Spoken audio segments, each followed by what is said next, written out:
fraudulent. They certainly also agree that the election that brought about the Topeka legislature was not a sanctioned election. It was not an election that was supposed to occur. And so the United States Senate takes up in May of 1856 the pro-slavery Constitution that is sent to them by the Lecompton legislature. Now, abolitionist members of the United States Senate, by this point, by 1856, there had been many members of the Senate and the House of Representatives from places like Massachusetts and Connecticut and places like that who were not only necessarily just Republicans, but who considered themselves to be abolitionists, okay? And these were the most radical of all the members of the United States Senate.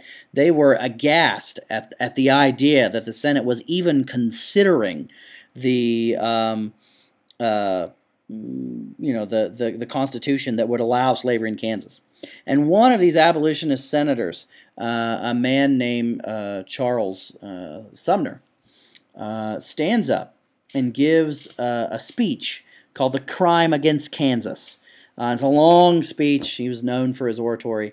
And he gives this long speech, and the entire time he is looking at a senator from South Carolina who's a slaveholder.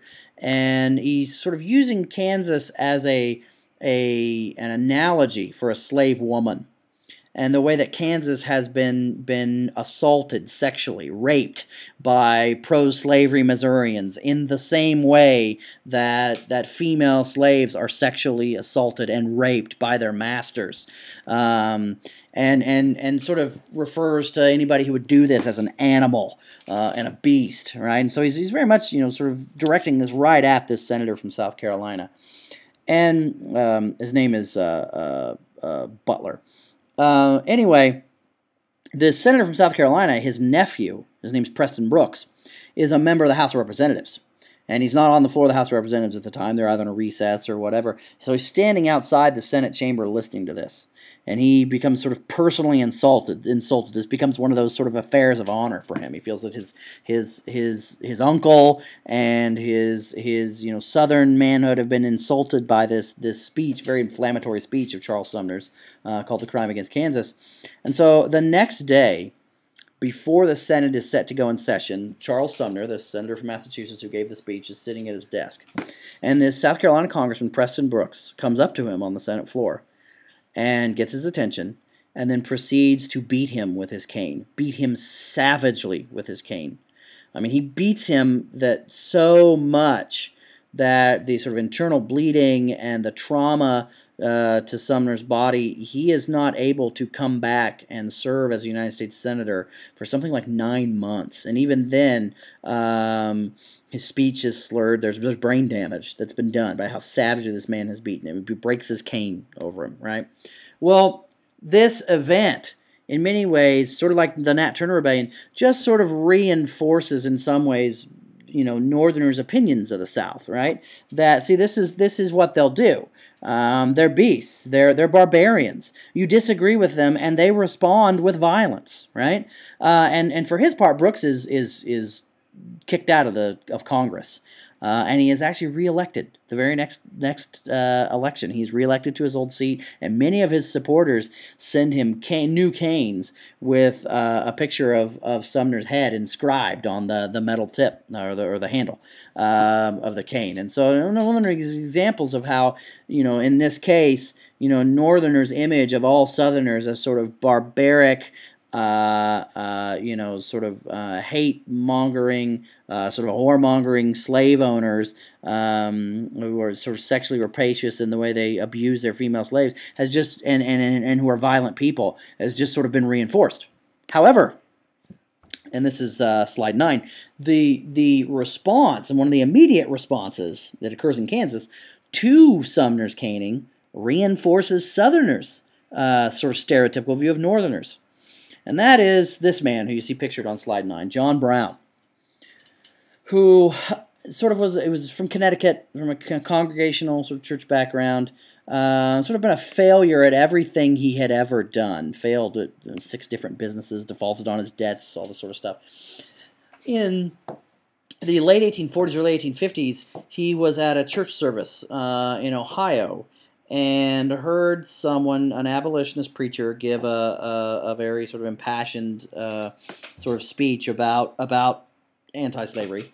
And at the back of the church, Brown stood up and raised his right hand and said that he then, at that moment, consecrated his entire life to the destruction of slavery. And Brown became, he was obviously the guy was obviously a fanatic who was nuts, in a lot of ways, was violent. And Brown became this sort of violent anti-slavery crusader, who saw that he came to believe that he was God's instrument on earth to rid earth of slavery, and anybody he had to kill or anything he had to do that was okay, because somewhat like Nat Turner had come to see himself, it was God's will that he do this. And so Brown, obviously somebody like that, is going to be attracted to Kansas in 1854 with the Kansas-Nebraska Act. And so Brown is in Kansas in May of 1856. And in fact, at almost the same time that Sumner was caned, a few days after Sumner was caned, a pro-slavery militia from Missouri came across the border into Kansas and blew up much of the town of Lawrence, Kansas, which was the sort of the anti-slavery capital of Kansas.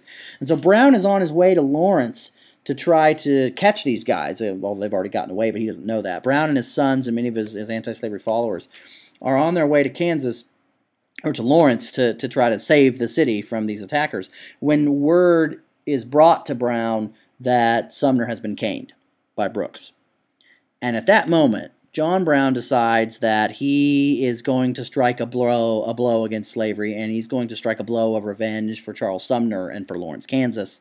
And he goes to an area in the northeast part of Kansas near a creek called the Pottawatomie Creek, where he knows that some pro-slavery settlers live. Now, these pro-slavery people are people who want there to be slavery, but they're not. There's no evidence that these people were ever engaged in any violence. They weren't engaged in attacking other, anti-slavery settlements. They weren't part of the pro-slavery militia that had destroyed Lawrence or anything like that. But it didn't matter for Brown. They were pro-slavery. And so he and his sons and his followers come to these people's cabins late at night, knock on the door, haul all the men out, and in front of their wives and their children. In fact, one of them was a teenager, one of the men, one of the people they took out of the cabins, the males. In front of their wives and their children, John Brown and his followers proceed to hack them into little pieces with broadswords. And as retribution, sort of God's judgment for people who would defend slavery. And of course, after that, Brown is sort of forced to flee Kansas, but he'll come up again, later on in this lecture. And so, by this point, slavery has now, for the longest time, it was sort of an issue that people tried to avoid. But the violence in Kansas, and over the next 10 years, between 1854 and in the beginning of the Civil War, hundreds of people die in Kansas in what becomes known as Bleeding Kansas. You can literally argue, you'd be on solid ground if you argue that, the Civil War actually started in Kansas in the 1850s. Many people have argued that. Anyway, the failure of the Kansas-Nebraska Act and the violence in Kansas and the caning of Sumner has made the issue of slavery and slavery's extension to the territories and the defense of slavery in the South now probably the #1 political issue. Whereas it had been an issue that people oftentimes tried to avoid talking about, it has now become the sort of #1 political issue. And because of the failure of the Kansas-Nebraska Act, Stephen Douglas has become rather weakened politically, because it certainly didn't work out all that well. He's seen as to blame for the violence that occurred in Kansas. And so the Republican Party, Stephen Douglas is up for re-election in 1858. And if he wants to win the presidency, he really needs to win re-election in 1858, right? He has his eyes on running for president in 1860, but he's up for re-election to the Senate in 1858. And so the Republican Party pulls out of sort of retirement this former member of Congress, the guy who had been sort of seen as a kook for opposing the Mexican War, although these days, it had become to be seen as maybe possibly being right, Abraham Lincoln as a candidate to run against Stephen Douglas for the Senate from Illinois in 1858. And Lincoln and Douglas engage in 1858 in a series of debates, which become known as the Lincoln-Douglas debates, in which the sole issue that they debate is slavery, okay, and what's to be done about it.